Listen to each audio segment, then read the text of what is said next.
Welcome to the HerbWorks podcast featuring Roger Drummer, the formulator at herbworks.com. An educator in the field of nutrition and Chinese herbalism, Roger has a unique ability to keep things simple by taking all the guesswork out of complicated health issues. HerbWorks is committed to helping you improve your health and enhance your life through herbs and common sense.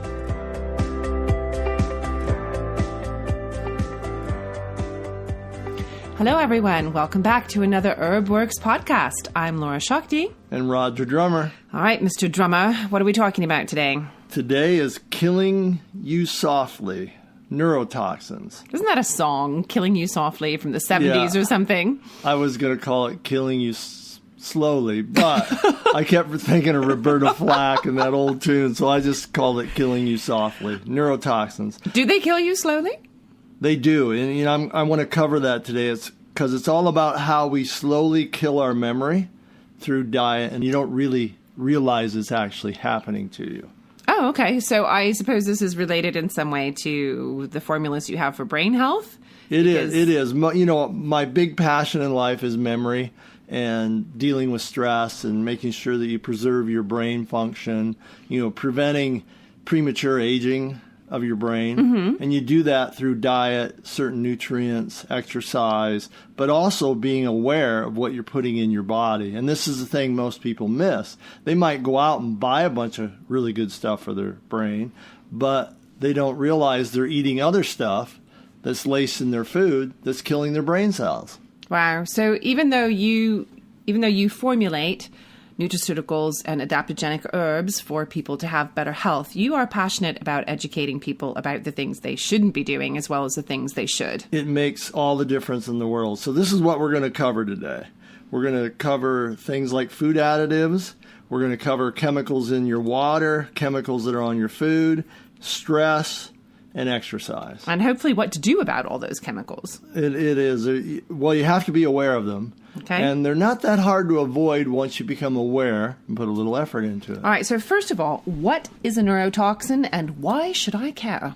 A neurotoxin is a chemical that is either in, it's in the air or in your food or in your water that interferes with how your nervous system develops or your brain or your spinal cord. So in other words, it affects anything that has to do with nerves.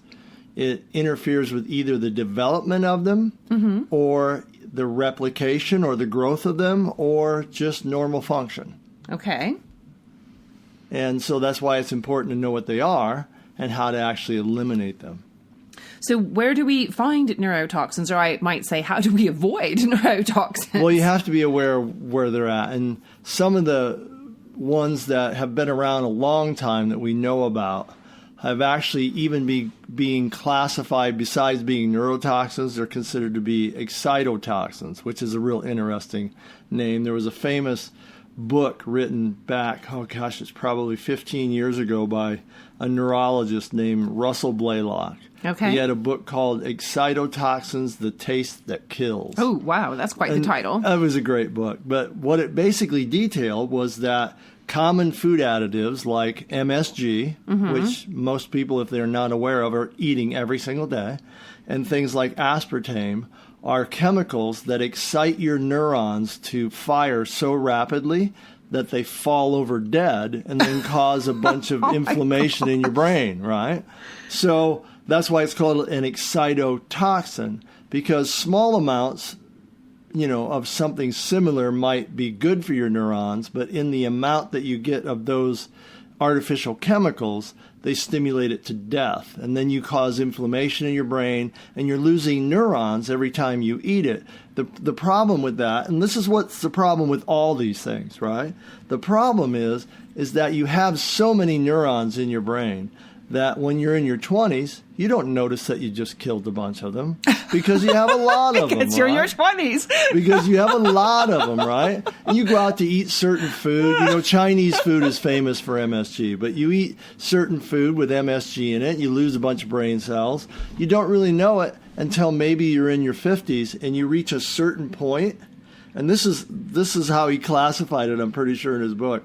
It's like stepping off of a cliff. You don't realize you are until you step off. Until you're on your way down, yeah. And you can't get back up. you're falling. Well, right? that's quite the imagery, and that's Mr. Drummer. that's the thing with your brain. Your brain damage reaches a certain point before it ever shows up. Like they say this with Alzheimer's, you could have 80% loss until you get your first few symptoms, and then all of a sudden you're falling off a cliff. Right. So you have to be aware of these things, and that's the problem with MSG and aspartame. So you said that you may be consuming MSG and aspartame, or however you say it, aspartame. You could be consuming that and not know it? That's true. Well, most people consume aspartame and they know it, but it's under a different name called NutraSweet. It's the artificial sweetener used in all diet sodas.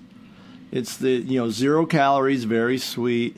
It's been okayed by the FDA, and then but it has a huge history. In fact, there's more letters been written into the government about that than anything in history. All right, so we might just say that's a controversial. That's a controversial ingredient that I would avoid like the plague. All right, I don't. That's probably all anything. You can say about that. I don't put any of that stuff in my body. It's besides the fact that they now know that artificial sweeteners mess up your metabolism.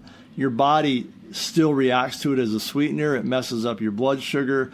They've proven over and over that people that drink diet soda just get fatter than regular people. Wow, that's they gain pretty weight. unusual. It messes up everything. So there's no real reason to actually use it. Okay. What about the MSG? The MSG is a little trickier, and MSG is basically a flavor enhancer. In fact, if you ever cook much, there's a category of cooking of flavors called savory. It's basically just artificial MSG enhanced flavor.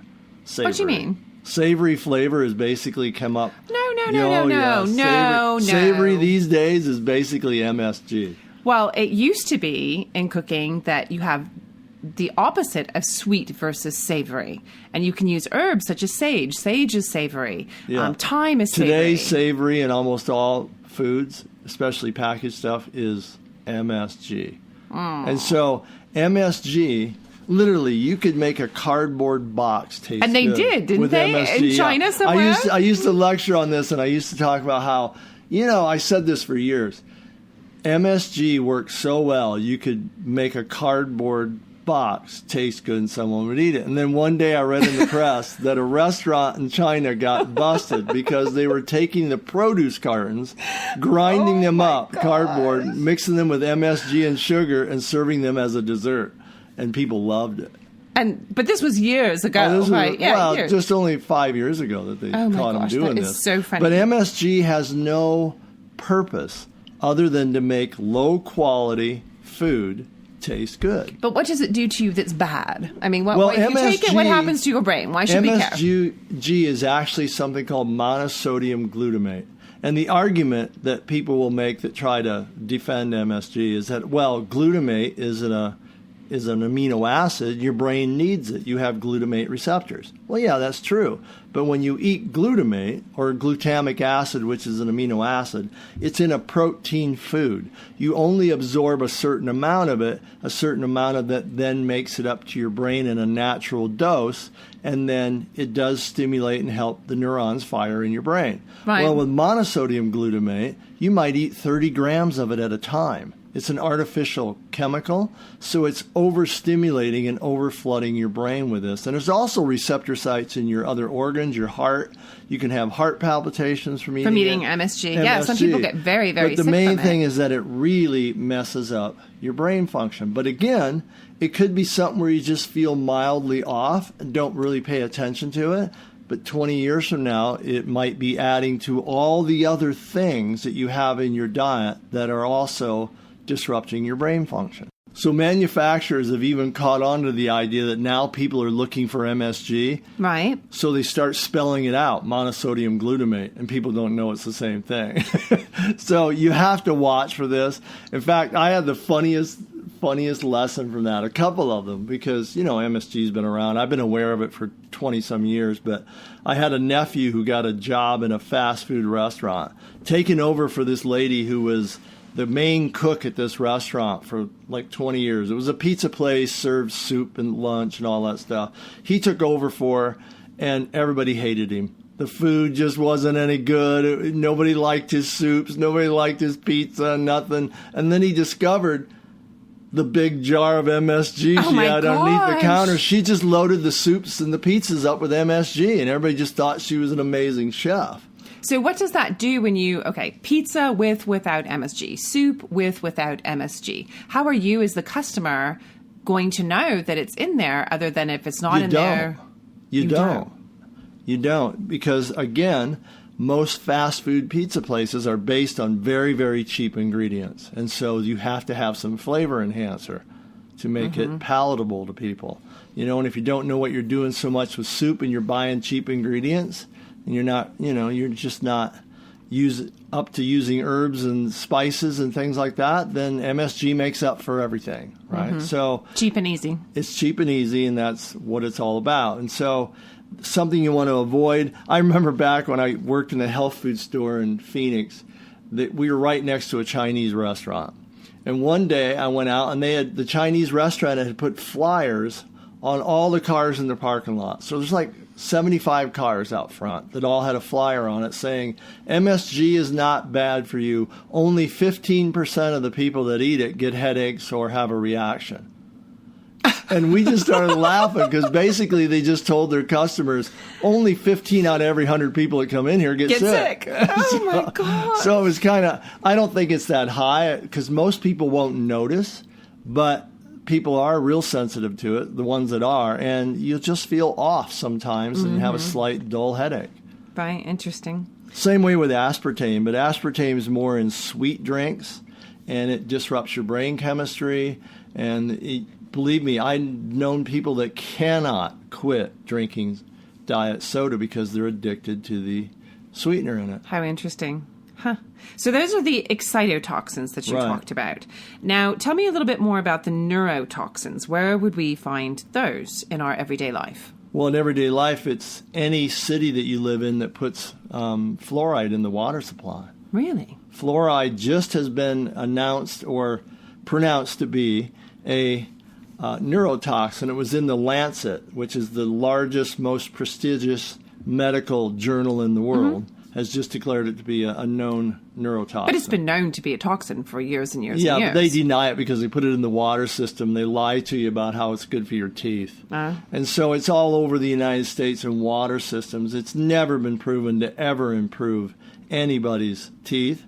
And now Harvard's came out with a study showing that they've proven that kids that are born and grow up in areas that all the water they drink is fluoridated have lower IQs. Wow. And that, again, why is that? It's a neurotoxin. It disrupts the development itself of your nervous system, which is all the neurons in your brain, your spinal cord. There's all these different issues with it. And so one of the other things that's really bad, though, is that if you have an old house with lead pipes, lead's a neurotoxin. Yeah, sure. We all know lead's metal, a neurotoxin. We've gone through the process of getting it out of paint and all these different things to try and limit people's exposure. We got it out of gasoline.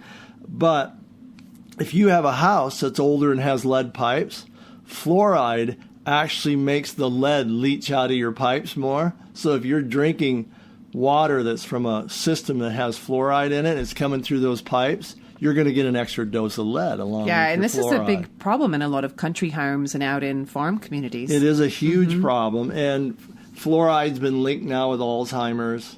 All these neurotoxins are linked with development of memory issues, any disease that has to do with brain health. So you want to eliminate these things. So if you live in a city that has fluoridated water, you have to filter your own water once it reaches your house. I've been doing that now for practically at least 15 years. Yeah.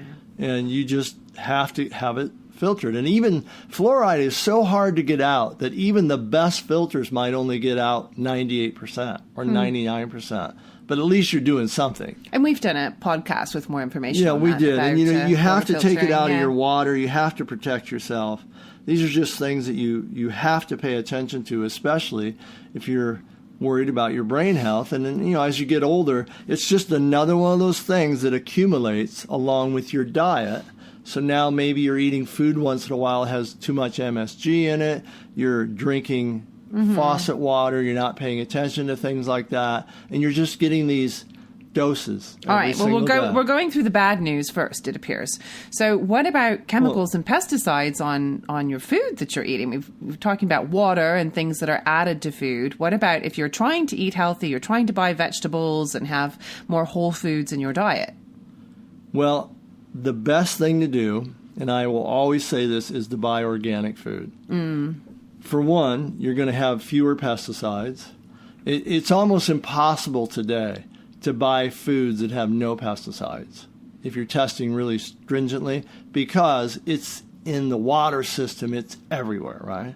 So you filter your water, you buy organic produce, it limits everything. You pay attention to wherever you can get information on that. What is clean produce? What is dirty produce? You have to limit pesticides because pesticides are all different. And when you eat a food that's been sprayed with pesticides, you're not usually eating one pesticide. You're eating 5 or 6 pesticides. Or maybe you're eating 22 pesticides. And some of those are neurotoxins. Some of them are just things that cause cancer. Some of them are, they're all different. So you have to pay attention to it. Luckily, you live in the U.S. and you have access to the internet wherever you're at. You can look up the Environmental Working Group, which their website's ewg.org. ewg.org, the Environmental Working Group. Right. They'll give you a list every year. They test all the produce. They'll give you the 12 dirtiest things that you have to avoid, right? Is this the dirty dozen that you always talk about? It's the dirty dozen, and then they give you the clean 15, which I think is hilarious, right? The clean 15. Those are the 15 things of produce you don't really have to worry about. They hardly ever have a trace of pesticides on them. So they're just naturally grown. They grow well naturally without pesticides. Or if they require it, they require it so early in the growing that very little of it ends up being in high amounts when they actually Have you looked harvest. at the Dirty Dozen this year? What's on the Dirty Dozen I look this at year? the Dirty Dozen every year because it fascinates me. I have a list of it downstairs to put on my fridge. The new one just came out. Oh, okay. So this year, number 1 is strawberries, which is almost universal. Always Yeah, that's top. always Strawberries. on the top. They at one batch of the strawberries had 22 different pesticides on it, right? Think about that. At least a third of each samples had 10 different pesticides on it. Now, if you think about this, without even having access to this list, try and picture in your mind what ends up in the produce section that tends to deteriorate or rot the quickest. Those are usually things that are sprayed the most. Strawberries, spinach, right? Spinach is really fragile. 97% of the spinach all had pesticides. That was number 2 on the list. That had a neurotoxic insecticide on it, almost every batch. Wow. Right? Number 3 was nectarines. Then it goes to apples, grapes, peaches, cherries, pears, and tomatoes, which all makes sense because all those things are very fragile. And so they're susceptible to bugs on the trees or on the plants, and so they, it has a special picking, all that stuff involved. So fragile things tend to be sprayed a lot more than things that aren't. And interestingly, I mean, when you're pricing, when you're looking at shopping organic versus non-organic, sometimes it's relatively close in price, and sometimes it's astronomically higher. I mean, like with organic grapes, they're double the price of regular grapes. Sometimes, but there's always sales on them. We're conditioned in this country to think that we should have grapes 365 days a year, or peaches, from somewhere around the world. But when you eat seasonally, it allows you to budget differently. You budget differently. It has a different effect on when you want to buy something, when you think you should be buying different fruits. And that affects the cost too, because it's not been shipped in from 4,000 miles away, right? Yeah, or New Zealand or somewhere else, because it was that season there, right? All right, so we're talking about how neurotoxins, also excitotoxins, can worsen your health in the short term as well as the long term, right? Right. And so we've talked about chemicals in the water, chemicals in the food, such as pesticides, and things that are put in the food, which we call food additives, such as MSG. What else should we be looking out for? Well, I hate to say this, but you have to look out for how all these things are portrayed in the press, because I've been at this for so long now. I recognize that when I read an article, I pretty much know that it's probably written by someone. When it's propaganda. It's a propaganda industry thing. Like the other day, I was reading an article where they were telling me how the whole myth about MSG was all wrong and how it's just completely safe and really good for you. Which is why so many people have headaches and throw up after they eat it. It's really good for you, ignoring all the research on the fact that it's an excitotoxin and it actually has nothing to do with the amino acid. It's a So a lot of time derivative. when a study comes out, if you really want to believe what that study says, you need to see who paid for it.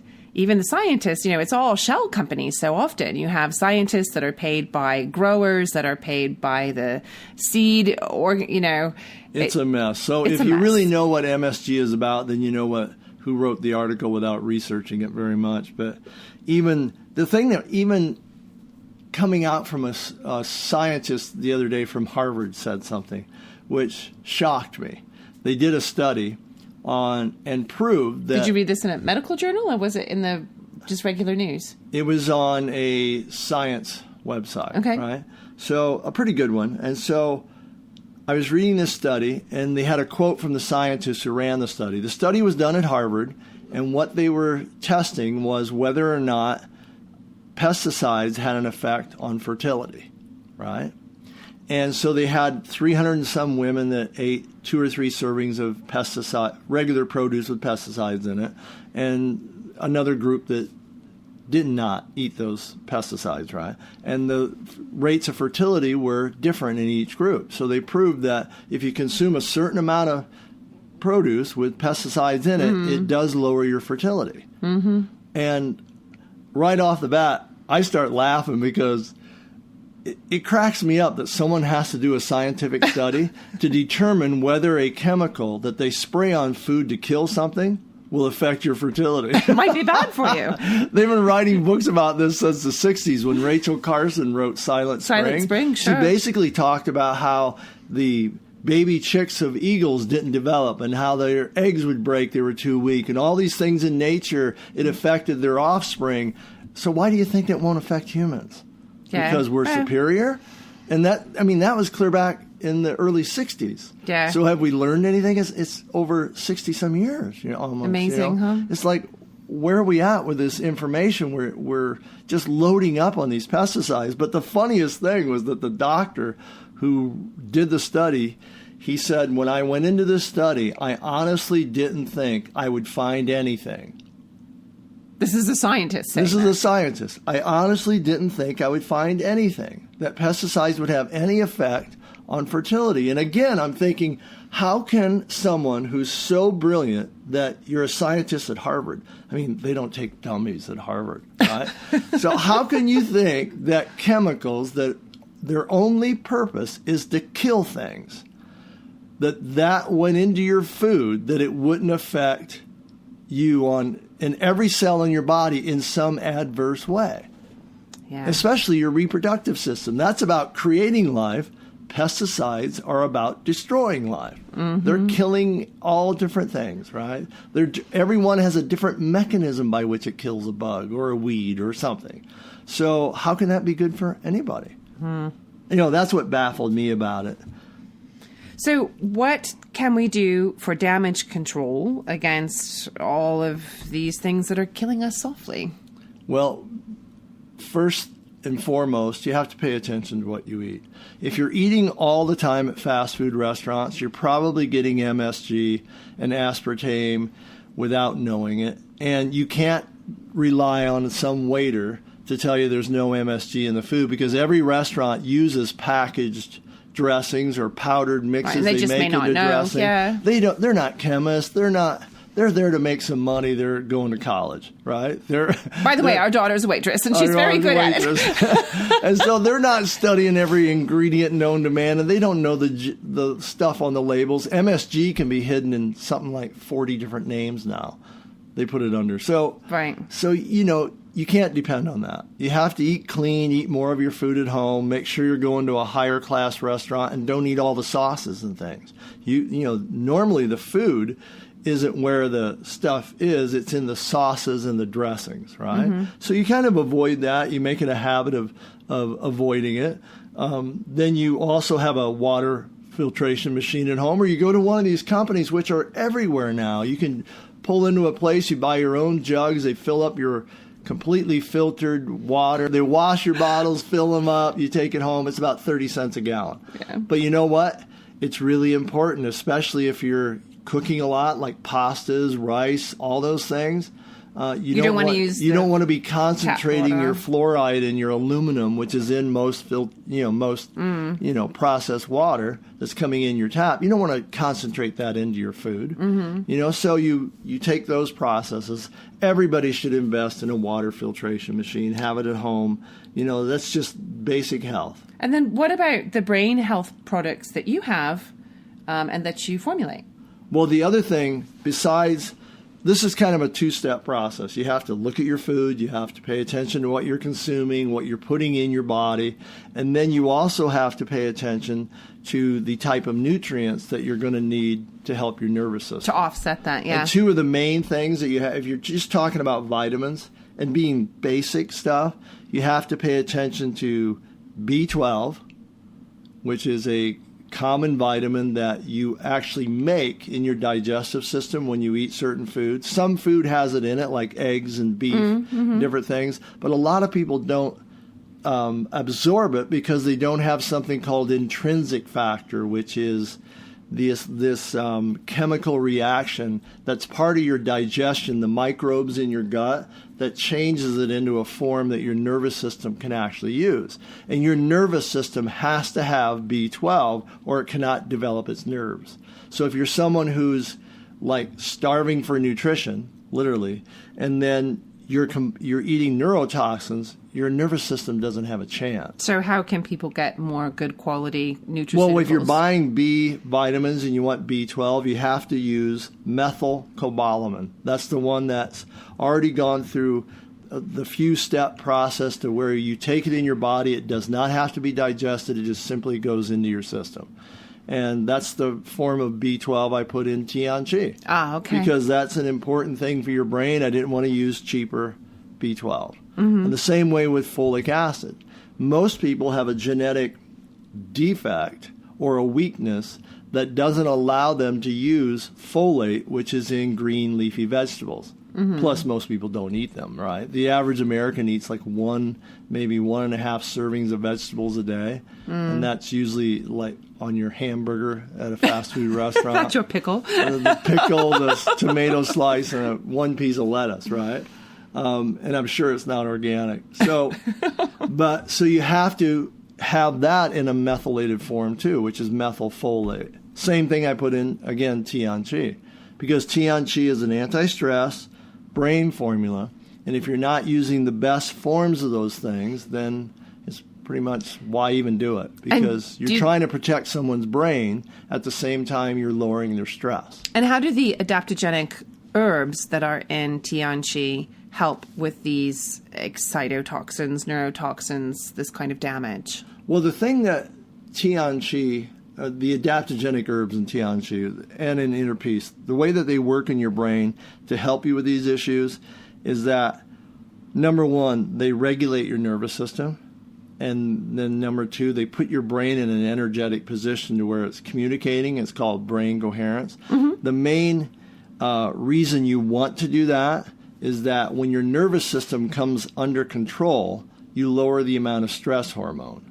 When you have excessive stress hormone, that causes the hippocampus area of your brain, which is the memory center, right, to become inflamed and to soak up more toxins that make it up into your brain. So if you're exposed to fluoride, MSG, all these different things, which kind of pinpoint the same center, the hippocampus, right? And that's why they're so bad for memory. They pinpoint the neurons in that area of the body. So if you're also completely stressed and have elevated stress hormone, then you're just setting yourself up for really brain damage very early in life. It's one of the things that kind of stimulates. It's kind of part of that whole program that all falls together when you're not paying attention. Too much stress hormone, too much fluoride, too much of these additives to your food that you're not paying attention to. All of a sudden, you've got this storm happening that you're not even aware of. And then all of a sudden, one day, you're having memory issues. You don't know how you got there, right? Besides possibly being a senior and having a senior moment. Well, senior moments are probably an accumulation of a lot of chemical toxicity, right? And so you avoid these things now, you pay attention to it now, so that you can avoid those pitfalls later in life. And that's what anti-stress things do. That's what, taking herbs that balance your brain so that it functions more in a less inflamed state and more of in a balanced state, so you handle stress differently, and then you make better decisions. So Tianqi and your brain health formula, I guess it is, can really help combat if you have these neurotoxins in your diet and didn't know about it or experiencing it can help symptoms. Combat it only from the standpoint that when you have better nutrition, that runs the processes in every cell of your body by which it defends itself.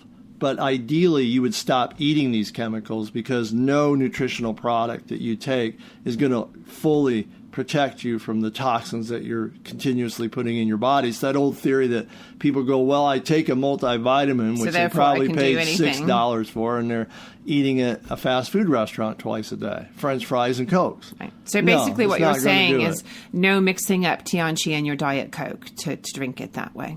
Yeah, I would not do that. I am telling you, I have run across people who are addicted to diet sodas, and even under the threat of cancer, which they already had once, they could not stop drinking them. That's how addictive they are. So is there anything else that people can do to help clear themselves out, detox? I mean, what else? Well, no, the more clean produce you eat, your body naturally will detox over periods of time. But the thing that if you're really worried about your memory, you have to do is exercise.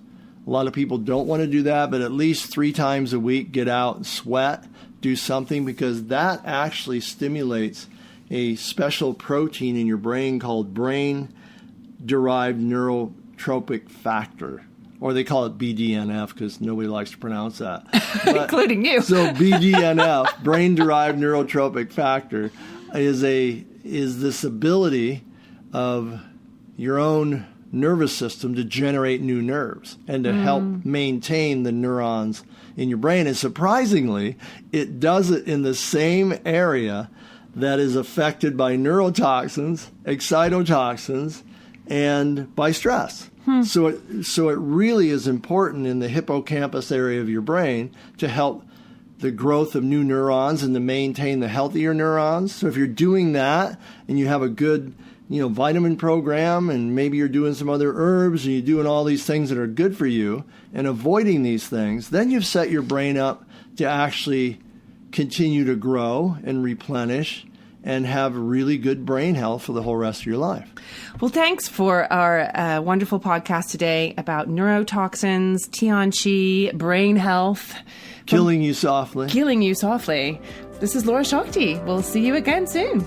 And Roger Drummer, thanks for listening to the HerbWorks podcast. And if you want more information, go to herbworks.com.